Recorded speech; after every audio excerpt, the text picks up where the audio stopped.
किया हुआ खाना लेने के लिए दरवाजा खोलने लगी। तभी रेस्टोरेंट के मालिक का फोन आया। उसने घबराई आवाज में बताया कि खाना लेकर निकला डिलीवरी बॉय रास्ते में हादसे का शिकार हो गया और उसकी मौत हो चुकी है। ये सुनते ही कमरे में सन्नाटा छा गया। अगर डिलीवरी बॉय मर चुका है तो बाहर दरवाजा कौन खटखटा रहा है? लेकिन लड़की अपनी महंगी सी फूड डिश छोड़ना नहीं चाहती थी और सच जानने के लिए दरवाजा खोलने पर अड़ गई। तभी हॉस्टल की सीनियर नेहा ने उसे रोकते हुए कहा कि किसी भी हालत में दरवाजा मत खोलना क्योंकि बाहर इंसान नहीं है। यह सुनकर लड़की भड़क गई। उसे लगा नेहा सिर्फ जलन में ऐसी बातें कर रही है, मगर नेहा गुस्से में बोली, अगर जिंदा रहना है तो सब लोग तुरंत अपने अपने बिस्तर पर जाकर सो जाओ। तभी बाहर फिर जोर जोर से दस्तक हुई और आवाज आई, दरवाजा क्यों नहीं खोल रहे? लड़की ने कहा कि खाना बाहर रखो, लेकिन सामने वाले ने महंगा ऑर्डर होने का बहाना बनाकर हाथों हाथ रिसीव करने की जिद की। अब बाकी रूममेट्स को भी शक होने लगा क्योंकि किसी साधारण डिलीवरी में ऐसी जिद नहीं होती। लड़की ने दोबारा रेस्टोरेंट मालिक को फोन किया, लेकिन उसने साफ कहा कि उसने अपनी आंखों से डिलीवरी बॉय का एक्सीडेंट देखा है, इसलिए कोई गलती नहीं हो सकती। सच जानने के लिए लड़की डरते डरते दरवाजे के पास गई और जैसे ही पीप होल से बाहर देखा चीख उठी। सबने पूछा क्या दिखा, लेकिन उसने कहा कि अचानक तेज रोशनी चमकी और उसे कुछ भी दिखाई नहीं दिया। उधर दस्तक लगातार जारी थी और कमरे का माहौल डर से भर चुका था। सबने नेहा से पूछा अब क्या करें, तो उसने फिर वही कहा, जब तक दरवाजा नहीं खोलोगे तब तक सुरक्षित रहोगे। तभी लड़की के बॉयफ्रेंड राहुल का फोन आया। उसने बताया कि आज उनकी रिलेशनशिप एनिवर्सरी है और उसने 999 गुलाब हॉस्टल भेजे हैं। लड़की को यकीन हो गया कि बाहर वही फूल होंगे। बाकी लड़कियों ने भी राहत की सांस ली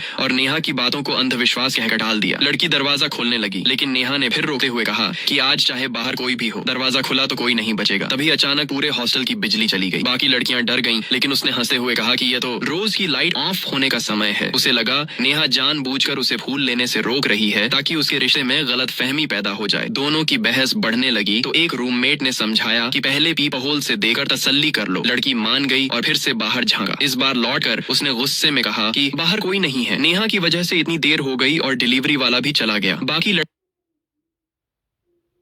भी नेहा को ही दोष देने लगी, लेकिन उसने आखिरी बार चेतावनी दी कि अगर आज रात जिंदा रहना है तो चुपचाप सो जाओ, वरना कोई नहीं बचा पाएगा। तभी बाहर फिर दस्तक हुई। लड़की खुशी से बोली कि डिलीवरी वाला वापस आ गया है। इस बार वह नेहा को गलत साबित करने के लिए अपनी रूममेट का हाथ पकड़कर सीधे दरवाजे तक गई और बिना एक पल गंवाए दरवाजा खोल दिया।